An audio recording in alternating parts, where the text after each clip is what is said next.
Toto vozidlo je naozaj rozdielne oproti štandardným vozidlám. My sme sa ale nesnažili úplne zmeniť spôsob práce, pretože súčasný systém nedovoluje úplne zmeniť prácu vodičov.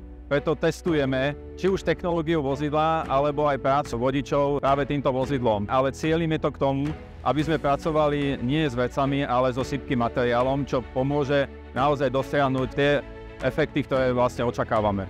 Máme také 3 základné oblasti, ktoré chceme dosiahnuť. To prvo je optimalizácia, zefektívnenie celkového procesu zvozu.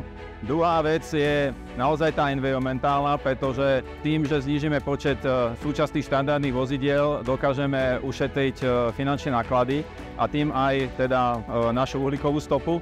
No a tým tretím je taktiež zvýšiť spokojnosť odberných miest, pretože toto vozidlo bude používané hlavne pre veľkokapacitné zvozové miesta, ktoré dokážeme naozaj vyčistiť od všetkých vrátnych obalov.